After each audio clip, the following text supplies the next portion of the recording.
preparing myself in the car. My sister, she ends up walking in the car. She could feel the tension. She ended up looking back at me and she was like, what happened? And I'm like, they found out.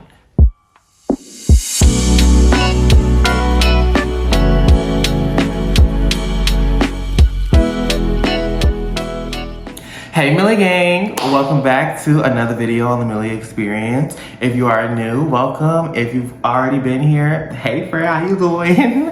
Make sure you like, comment, share, subscribe. Make sure you tell a friend to tell a friend because it's good for them. I hope you had a great start to your week. And as you already know, I don't like to keep you long.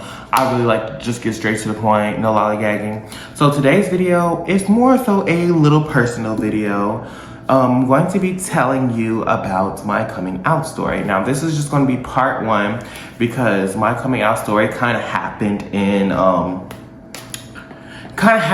parts, if you would say that. And we're going to break those parts down. And before I get into the video, I just want to say this isn't a bash towards my family. It's not a bash towards anybody. It's just how the story played out, you know, and this is just what happened in my perspective, okay? Let's get into it. So my coming out is so strange because I never really had the opportunity to come tell my parents that I was gay or that I had an interest in boys because it was always shunned upon. They let us know that from extremely early on that they didn't want you know, they use all the homophobic such as you are, but they made it very known that they were homophobic and that they didn't want their children being involved in that. I remember we had family meetings and they would just go down the line and ask us if we were gay before we knew what gay meant. So it was evidently clear that my family did not want any of that in their household, and yeah, made that very evident. So I would say the start of it is when, so boom bam, we had gotten into a little bit of a car accident and I had went to a school 30 minutes away from where we stayed because I went to a different high school. Now, those who know me know which high school I went to. It was in Atlanta. So yeah, my school was 30 minutes away from where we stayed. So I would have to catch the shuttle bus. Now the bus stop was down the street, but it was a little distance. So I would have to walk back home. And for a little bit of time, I would have to walk to the bus stop. But there's this family, they ended up helping us with the ride to there because their son went to a different school, but our bus was at the same bus stop. So, you know, like a shuttle bus, you know, the buses, they have the same stops, like, or at least where you're getting picked up and dropped off. And so they were able to help us out with that. And I remember we just got our car back, and we went through a little family situation where we got taken from, and you know, my family ended up getting us back, but you know, that's how we ended up in Georgia. During that time, I felt a lot of emotional restraints because, you know, I played a part in what had happened. And, you know, it was just a lot of emotional stuff going on in the household because the household was very toxic. I'm not going to sit here and lie and tell you that it was peaches and creams and Although we had good times, it was still a very toxic household.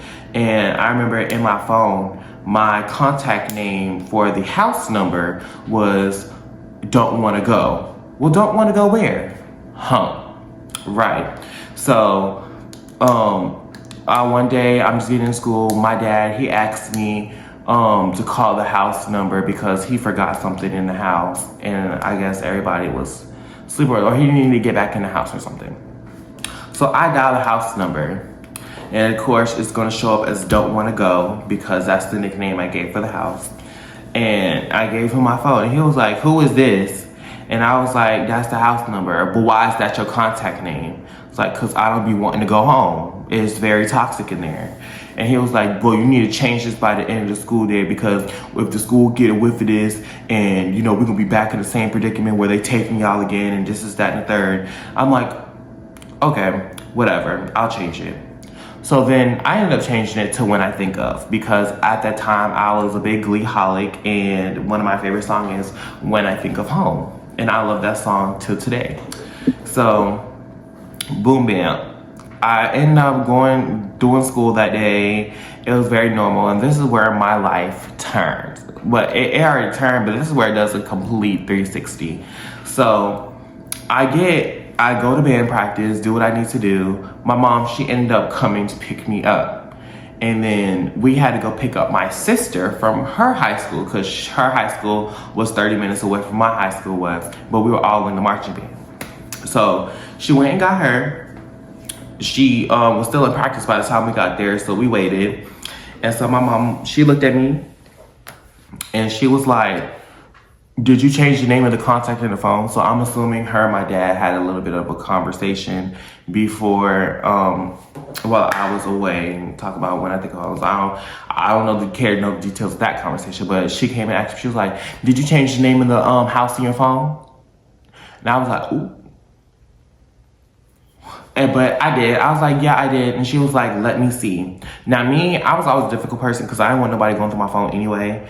I had the little locks on the other apps on the phone. So I ended up giving her my phone and, well, I opened the message and gave her my phone.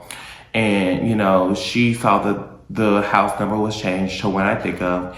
But then that sparked her to go through everything else in the phone. I think she went through messages and stuff like that, but I'm not sure exactly what she saw. But I know she saw something that had to do with my sexuality because my friends knew, my sisters knew, my brothers, they knew, and everybody knew, but they didn't want to come to terms with it. So I still today, I don't know exactly what she saw on the phone because I was probably talking mess about them too because they did a lot and, you know, we had a lot of toxic stuff going on.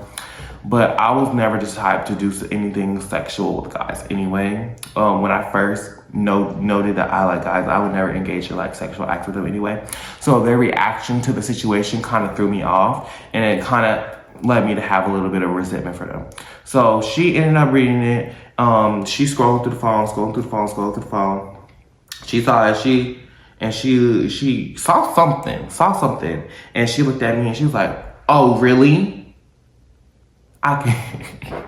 I'm sorry, y'all. I can't hello. Because she was like, oh, really? And so she's scrolling back. She was like, oh. And then she grabbed her phone and started taking pictures of what was in my phone, right? So she taking pictures. And then she was like, okay. She didn't say not another word to me, right? So she ended up taking my phone. She powered it off, put it in her purse. She never, I don't think my dad ended up giving me my phone back. But I think it's because of my dad I got my phone back because she probably would have never gave me my phone back. Yeah, if it was up to her.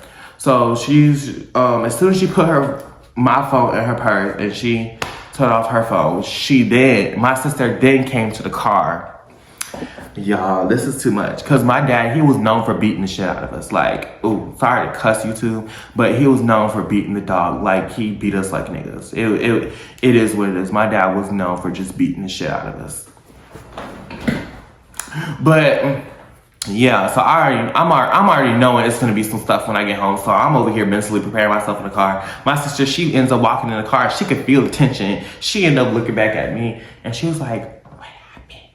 And I'm like, they found out. And she was like, because yeah. And I was like, the whole car ride was silent, going back home. No music was playing. Nobody was talking. It was just straight silent. Now, where my sister, she went to high school, it was close to the house. It was like 10 minutes away from where we stayed. So we ended up getting to the house.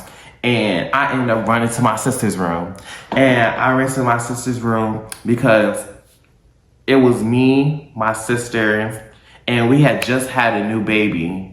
Yeah, we had just had a new baby. I think it was my baby sister. I walked in their room. Mind you, they didn't have no hinges on their door. Y'all, when I told you it was a toxic household, it was a toxic household. They didn't like the fact that my sisters closed the door because they needed privacy, so they took the door off the hinges. I'm sorry, it's not funny, but I'm in a better place about it now. So, took the door off the hinges. They had like a little curtain up. So I'm just walked in the room. I sat on my newborn sister's bed that she had laid, and I'm telling my family the whole tea. Well, I'm telling my sisters the whole tea. They're like, what happened? This, that. I'm like, my mom went through the phone and she found out something. She found out that I like guys and everything, and decided third. Girl, as soon as I finished my thing, all you hear is, he did what? Then you hear stomping, boom, boom, boom. Now mind you, this is my dad, boom, boom, boom, boom, boom, boom, walking up the stair and came through the door. And I think I'm gonna stop you right there. If you want part 2 of what happened next, you can come back to the next video. I just really want to give y'all a part 1 of how my parents... I'm sorry, friend, I hate to do that to you. I hate to do that to you, but I need you to come back, okay? So if we're leaving out the part where he's stomping up the stairs and he saw me sitting on he found me in my sister's room at the door, and I'm sitting on the bed. And I'm just gonna leave y'all right there because the next part kind of gets a little graphic and I want to be in a better space to tell y'all about that. I think this is a pretty short video, but yeah, girl, the next parts get wild. And you know, it's crazy because there's more parts after the next part. Because when I tell you my family did not mess with that gay stuff, they did not mess with that gay stuff. I think I want to add it in the part where I asked to be a twirler. I am going to insert that in here, but I'm going to insert it right now. So basically, my grandparents, they came over to visit from South Carolina, and I wanted to be a jewel. And if you don't know what the jewel was, a jewel was the dancers for the marching band I was in. I always wanted to be a band dancer. I wanted to be the flag. I wanted to be the twirler. I wanted to be the dancer. I wanted to be the everything. Put me on the auxiliary. So I ended up asking my parents, well, I asked my mom in front of my grandparents, Mom, can I be a jewel? She was like, yeah, you can. So girl, I got the audition tape. I got the application packet, the application fee, the dance shoes, the baton. I got everything I needed to prepare for audition. But it was time for me to get a physical. And as soon as I asked for that physical, they told me no. They told me I couldn't do it. Well, people are going to think this way about you, and this is that and the third. And because they didn't want to accept the fact that they were going to have a gay child. No shame. But yeah, I'm going to answer that tidbit because that happened before the situation of the phone situation happening. So that was an event that led up to the phone situation happening. And I kind of don't want to edit that to the beginning of the video because that means I'll have to start the whole video. So it's just going to get inserted right there. And I feel as though y'all have the common knowledge to put the piece together. But I'm going to leave y'all that right there. When he went boom, boom, boom, boom, boom up the stairs to see me, girl, I'll wait to give y'all the next part in a different video. But this was fun. I'm glad to share a little bit of the experience with y'all. If you like what you've heard, make sure you like, comment, share, subscribe. Tell a friend to tell a friend because it's good for them. And if you are somebody that's in the community or you know somebody that's in the community and they struggle in a toxic homophobic household, I need you to just encourage them that the end is coming. All bad times come to an end. Look, just as I said, all good times come to an end, all bad times, they have to come to an end as well. Be true to yourself, you know, don't hide yourself, don't minimize who you are, because when I tell you it does get better, it does get better. Because even though my parents told me no, I couldn't be a menstrual, I came to college and did it, and I was a future twirler, and they didn't help me, right? So take that pain, take all of that, and make something great of it, because now everybody want to claim that they love me and this is that and the third, and it's kind of hard to accept that in a sense. But yeah, just make sure you just make sure you do you, stay true to yourself, and don't let anybody tell you who you can and cannot be, because you're amazing. God didn't make a mistake. And as always, it's Millie Miles, and I'm cashing out all of your timeline.